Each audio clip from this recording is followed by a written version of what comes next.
जीवत अधिकार में गाथा नंबर 3 है। तिक्काले चदुपाना इंद्रियमल मावान पानोय बहुहारासो जीवो निश्चय नैदो तु चेदना जस्स।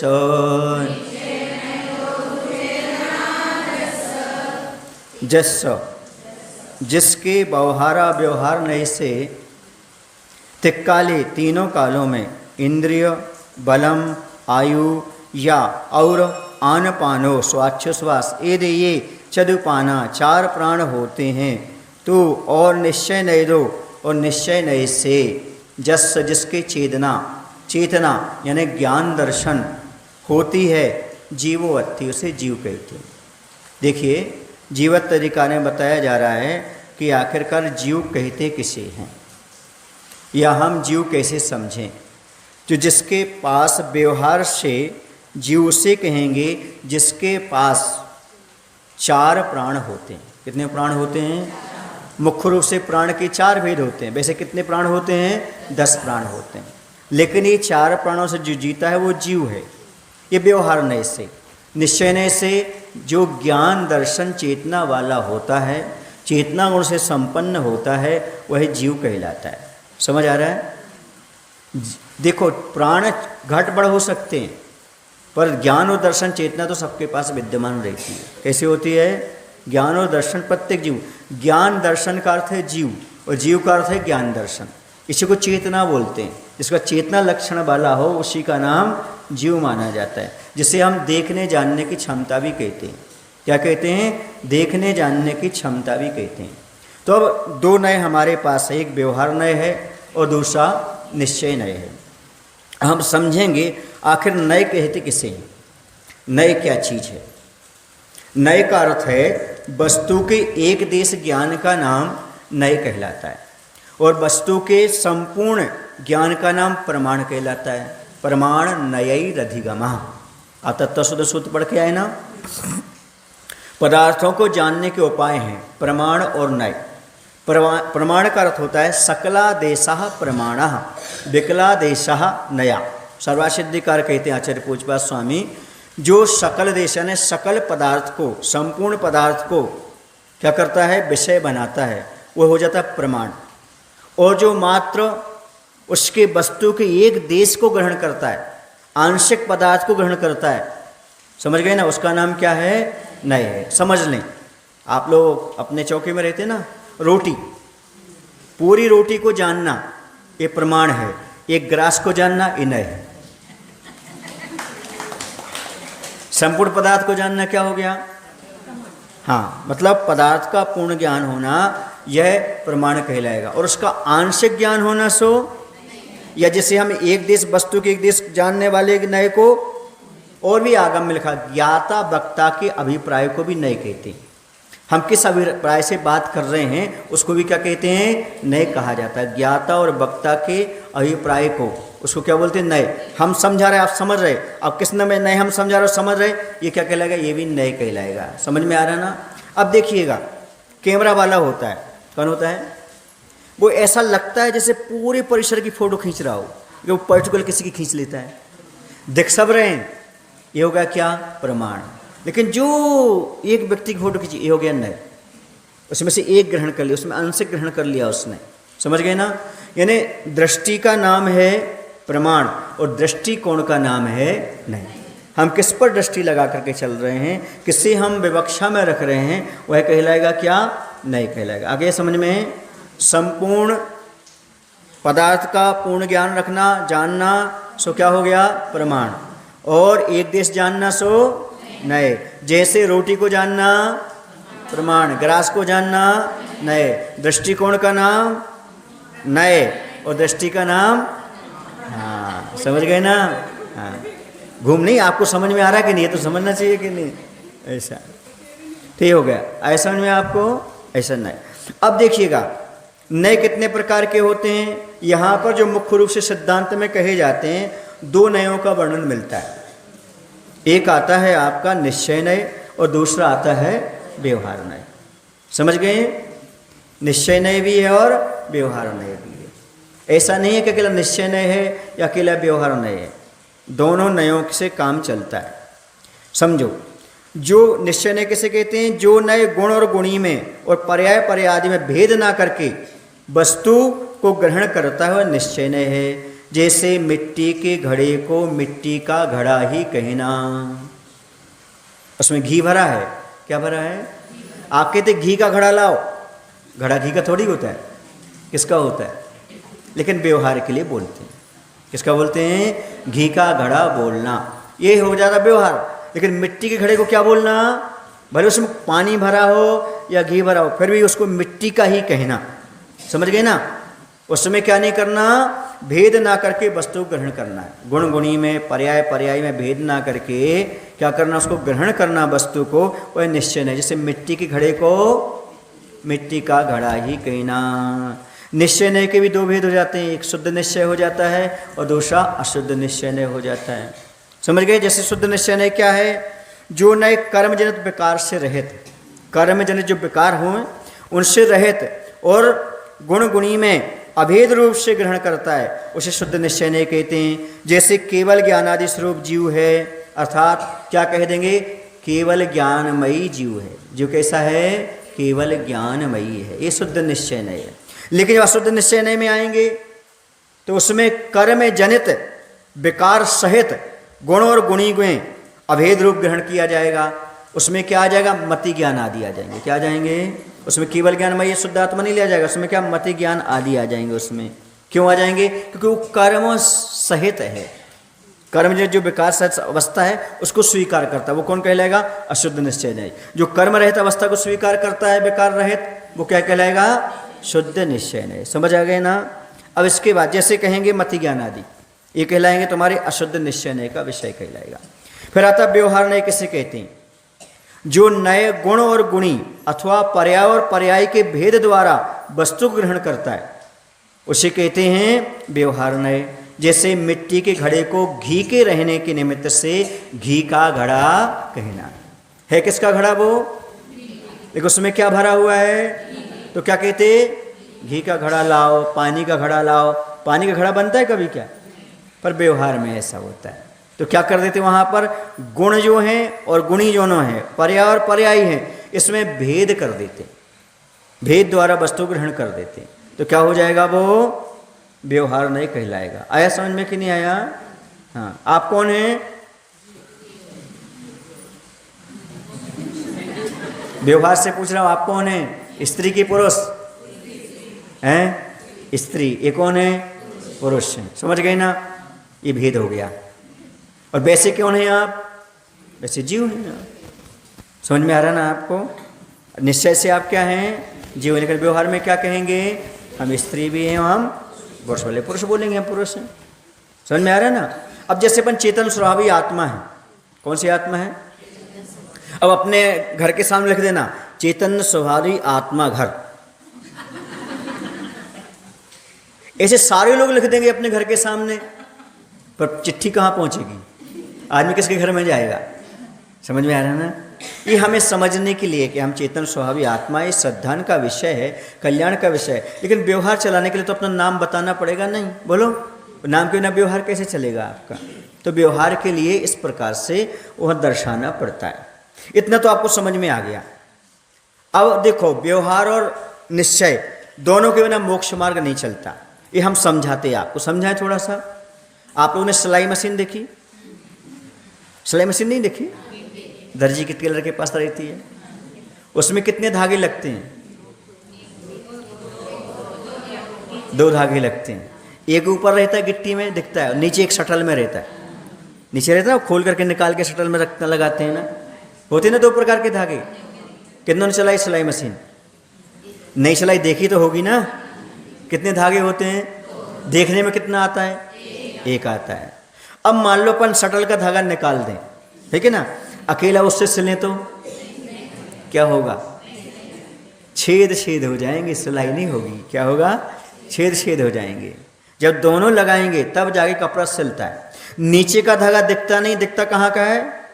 ऊपर का जो धागा दिख रहा है उसका नाम व्यवहार है, और जो नीचे शटल का धागा है वो निश्चय है। जब दोनों मिलते हैं तब जाके क्या होता है, कपड़ा सिलता है। ऐसे ही जब निश्चय और व्यवहार दोनों हमारे जीवन में आते हैं तब मोक्ष मार्ग मिलता है, इसके बिना मोक्ष मार्ग नहीं मिलता है।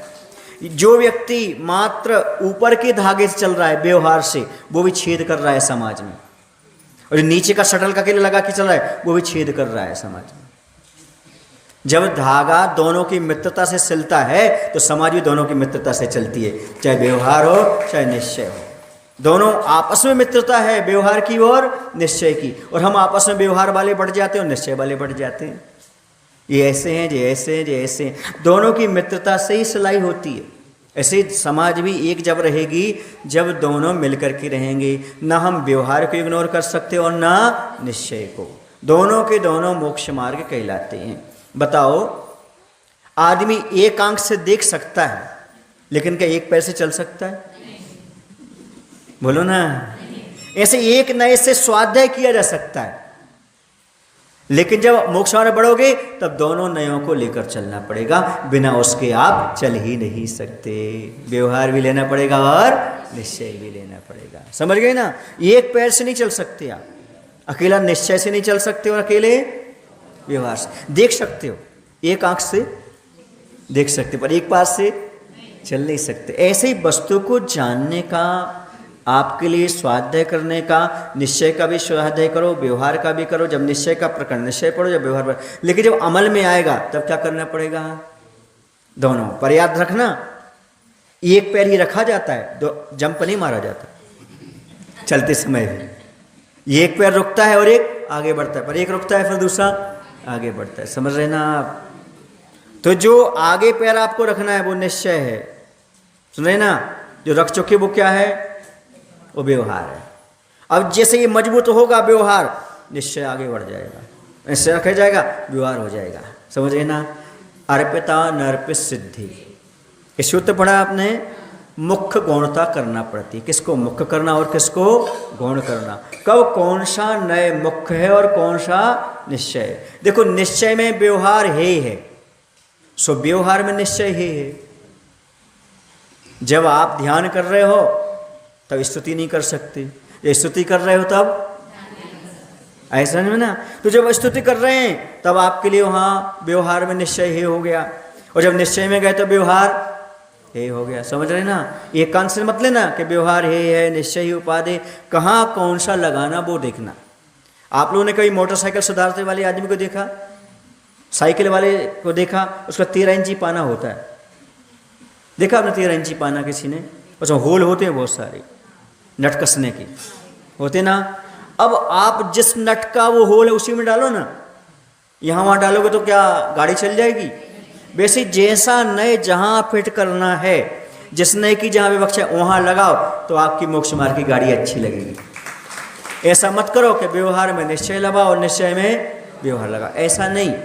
आप लोग व्यवहार में परम निश्चय हो जाते हो और निश्चय में परम व्यवहार हो जाते हो, ये सारी गड़बड़ी हो जाती है। तो समझो कहाँ क्या करना है। भगवान के सामने व्यवहार ही चलता है, गुरु के सामने व्यवहार ही चलता है। जब आप आत्मा का ध्यान करेंगे तो उस समय निश्चय चलता है। क्या चलता है? क्योंकि निश्चय में आत्मा के अलावा दूसरी वस्तु नहीं होती, परमात्मा भी नहीं होता, बंध नहीं होता, मोक्ष नहीं होता, संसार नहीं होता, आत्मा के अलावा कुछ है ही नहीं। उसी का नाम क्या है? निश्चय। वो कब आएगा? उस अवस्था में। अभी आपको क्या है? पूरा व्यवहार है आपका, जो कुछ भी चल रहा है। अब मैं आपसे पूछना चाहता हूँ, अरहंत भगवान है, अरहंत भगवान कैसे होते हैं? केवल ज्ञानी। कैसे होते हैं अरहंत भगवान? केवल ज्ञानी। अब भगवान केवल ज्ञानी हैं, ऐसा कहना व्यवहार है कि निश्चय है?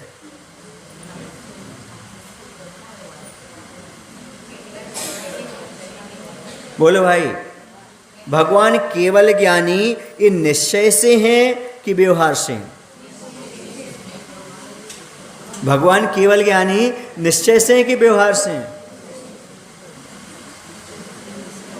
जल्दी बोलो। आप कहेंगे नहीं, भगवान कह रहे हैं। भगवान केवल ज्ञानी है, वह व्यवहार से हैं कि निश्चय से हैं? निश्चय से हैं, तो फिर व्यवहार से क्या है?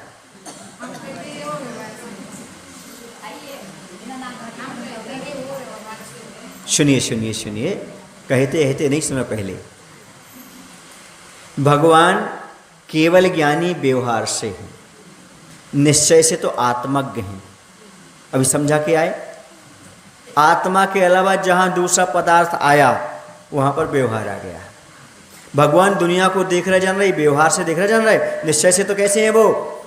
आत्मज्ञ हैं, अपनी आत्मा को ही देख रहे जान रहे। प्रवचन सार में आचार्य कुंद कुंद महाराज लिखते हैं, क्या लिखते हैं? केवल ज्ञानी व्यवहार से हैं, निश्चय से तो आत्मज्ञ। समझ में आ गया? तो व्यवहार कहाँ तक चलता है भैया? केवल ज्ञान होने के बाद ही व्यवहार चल रहा है, और तुम व्यवहार कहाँ छोड़ रहे हो? चौथे गुण स्थान में। कैसे काम चलेगा व्यवहार इतने जल्दी छोड़ दोगे तो?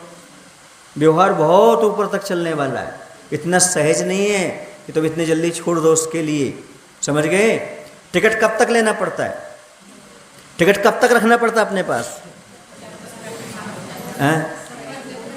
जब तक हम मंजिल पर नहीं पहुंच पाते तब तक टिकट। जैसे आपकी ट्रेन से उतरोगे उसको दे करके बाहर हो जाओगे। आजकल देते कि नहीं पता, देते थे पहले, उसको ले, हाँ, दे करके बाहर निकल जाए। अब जरूरत नहीं उसकी टिकट, लेकिन कब तक जरूरत है उसकी? जब तक आप मंजिल तक नहीं पहुंच रहे। और मंजिल कहाँ तक है? 14वें गुण स्थान के उपरांत समय तक। उसके बाद अब आपके पास भव्यत्व है। भव्यत्व कब छूट जाता है? अभी लगता कर्मकांड कमजोर है ना। भव्यत्व कब छूट जाता है? आप भव्य हो कि नहीं? भव्यत्व छूटता है कि नहीं छूटता है? पहले ये तय कर लो। भव्यत्व छूटता है कि नहीं छूटता है, ये तय कर लो पहले। अच्छा, भव्य किसे कहते हैं? भव्य किसे कहते हैं? जिसमें सम्यक दर्शन, सम्यक ज्ञान, सम्यक चारित्र प्राप्त करने की, मोक्ष जाने की योग्यता, उसे क्या कहते हैं? भव्य कहते हैं। और जिसमें ये योग्यता ना हो उसे क्या कहते हैं? अभव्य कहते हैं। अब बताओ, भव्य तो छूटता है कि नहीं छूटता है? अरे मोक्ष हो गया तो छूट जाता है।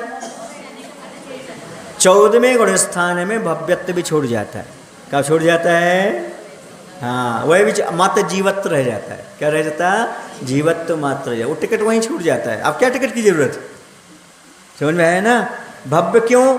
जब तक नहीं बना, बन गया तो गया टिकट, काम कोई मंजिल पहुंच गया। समझ में आ रहा है आपको कि नहीं आ रहा है?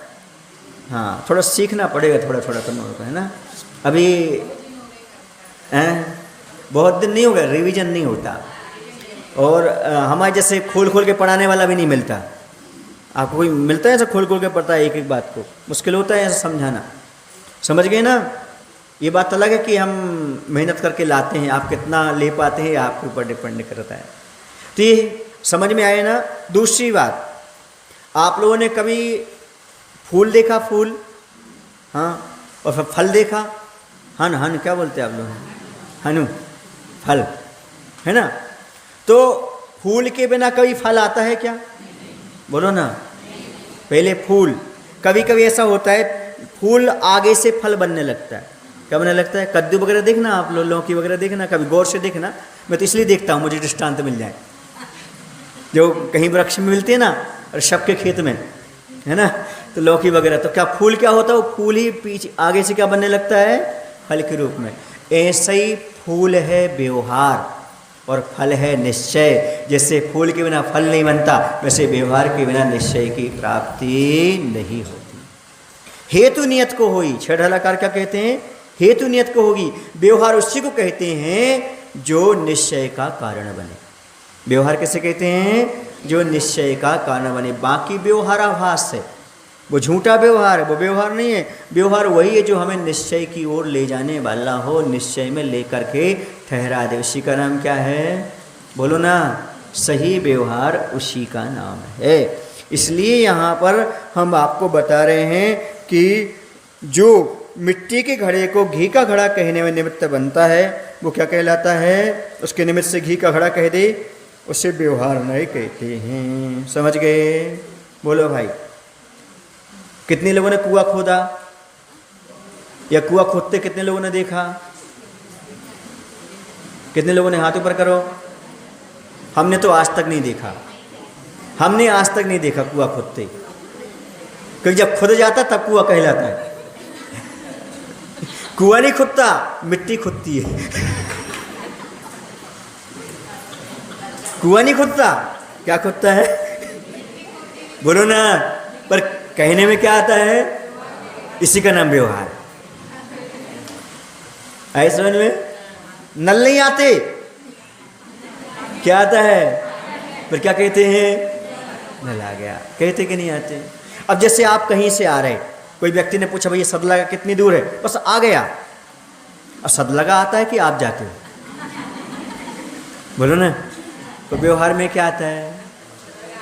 एकदम झूठा नहीं है, इस समझने के लिए, क्या करने के लिए है? निमित्त को लेकर के इस प्रकार का बोल दिया जाता है। आया समझ में? आपको आ रहा है?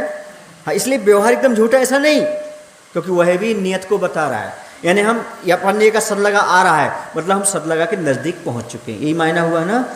हाँ, तो यही समझने की आवश्यकता है। कथन शैली है, कहने की शैली है, बाकी है दोनों एक ही। अब एक बात पूछो आपसे, हंसना नहीं। आप लोग मठा भाते? मठा, दही दही दही दही बोलते ना। कितने लोगों ने दही जमाया?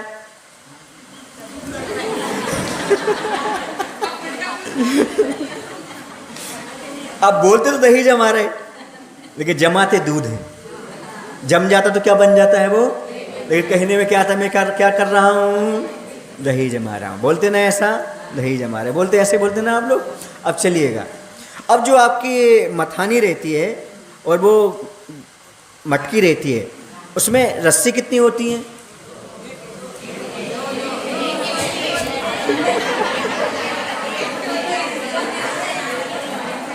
रस्सी दो होती कि एक होती है? रस्सी एक होती है। जो दो कह रहे हैं वो सिर के बल गिरेंगे, ऐसा करते करते।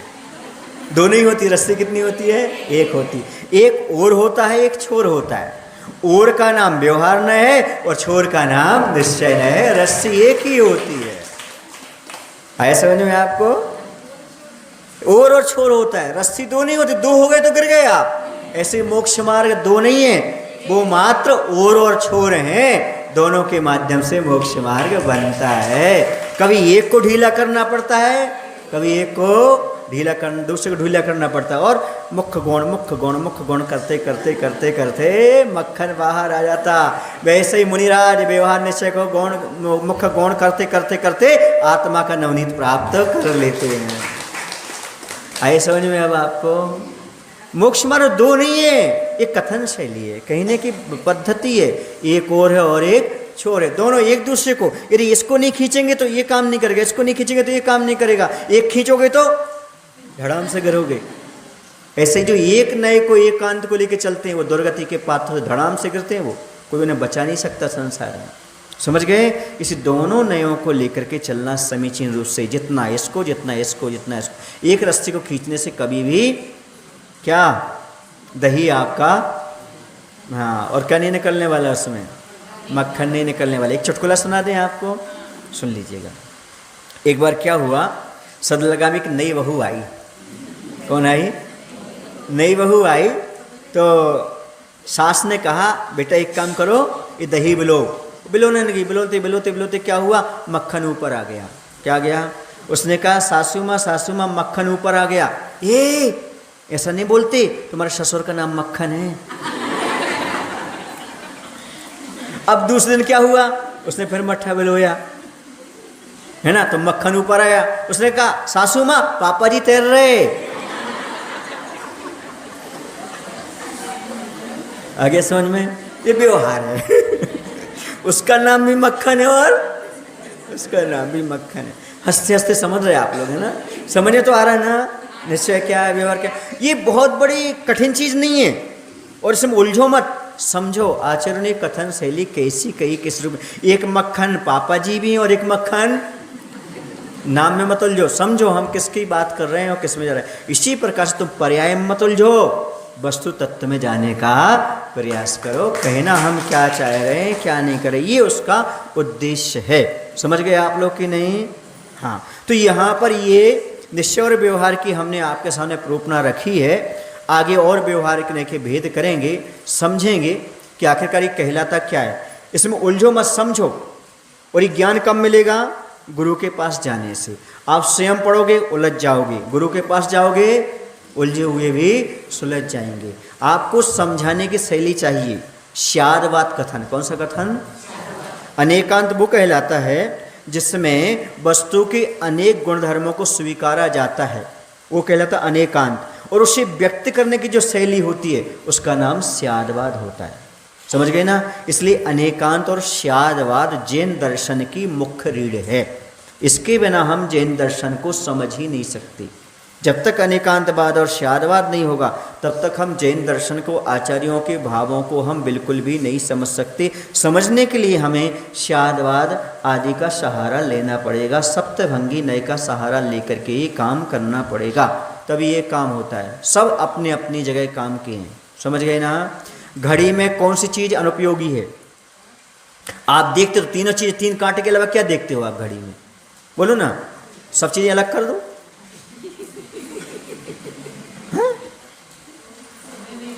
क्या काम है? कांटे तो देखना अपन को, कांटे कहाँ कहाँ पहुँच गए, बात खत्म हो गया। सब अलग कर दो, ठीक है ना? कल से ये घड़ी के कांटे भर लगा देना, बाकी सब अलग कर देना। समय दिख जाएगा आपको? नहीं दिखेगा, वो भी जरूरी है। इसी प्रकार से निश्चय नहीं तो है ही, लेकिन व्यवहार भी बहुत जरूरी है।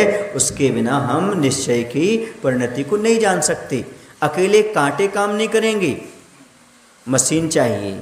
अकेले मशीन काम नहीं करेगी, कांटे चाहिए। साथ में वो डायल भी चाहिए, साथ में वो नंबर लिखे हुए हैं ना 1 2 3 4, वो भी चाहिए, तो हम सही समीचीन देख पाएंगे। ये सारे समग्रता चाहिए। क्या चाहिए? इसे बोलते समर्थ कारण। सभी निमित्त उपादान आदि सभी कारणों की जब समग्रता आ जाती है उसको बोलते समर्थ कारण। कौन सा कारण बोलते हैं? समर्थ कारण के बिना कोई भी कार्य की सिद्धि नहीं होती। उपादान भी चाहिए, निमित्त भी चाहिए, और भी जो सहकारी जैसे जैसे हैं वो सारे की सारी चीज़ें चाहिए, तब जा कर के आप काम कर सकते हो। समझ में आया ना? रोटी किससे बनती है? ठीक है ना? तो अरे आटे से बनती है ना, तो सीधा आटा खा लो। पानी भी चाहिए, पर कहने में क्या आता है? गेहूं की रोटी बना लो, ज्वार की रोटी बना लो। ज्वार की नहीं, कब बनता है? समझ गए ना? रोटी बना लो जिसकी आपको बनाना है, पर उसमें कितनी चीज़ें लगती हैं? पटा लगता है, बेलन लगता है, परथन लगती है, बोलो ना, वो मोटा साटा नहीं लगता है, साइड में लगाते हैं, हाँ, तवा भी सब कुछ लगता है। लेकिन कहने क्या आता है? आटे की रोटी, गेहूं की रोटी बना लो। इसी प्रकार से घड़ा बनाने में कितने कारण होते हैं। इसी प्रकार से मोक्ष मार्ग में बहुत सारी चीज़ों की आवश्यकता पड़ती है। उसको समझने की आवश्यकता, पढ़ा देंगे हम, बहुत जल्दी पढ़ा देंगे, लेकिन आप समझ नहीं पाओगे। समझने के लिए आपको एक एक गाथा में कम से कम 2 3 दिन लगाना पड़ेंगे, तभी जा कर के आप परफेक्ट से समझ पाओगे ये नए क्या है, किस रूप से हम नए को समझ पाएंगे। ये समझ गए ना तो आपको कोई बुद्धू नहीं बना सकता।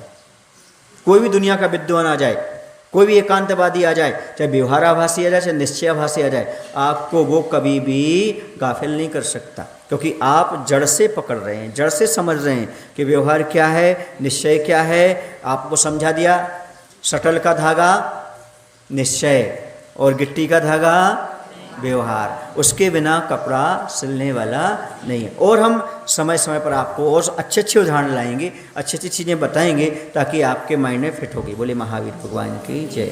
आचार्य विद्यासागर जी महाराज जी की जय। बोले हे प्रभु, हम सभी को इतनी शक्ति, इतनी बुद्धि देने की कृपा करो, ताकि हम एकांतवादी, हठाग्रही ना बनकर अनेकांतवाद को, सत्य को, नए की विवक्षा को समझते हुए मोक्ष मार्ग पर आगे बढ़ सकें। ऐसी शक्ति, ऐसी बुद्धि देने की कृपा करो। नमो श्री भगवान।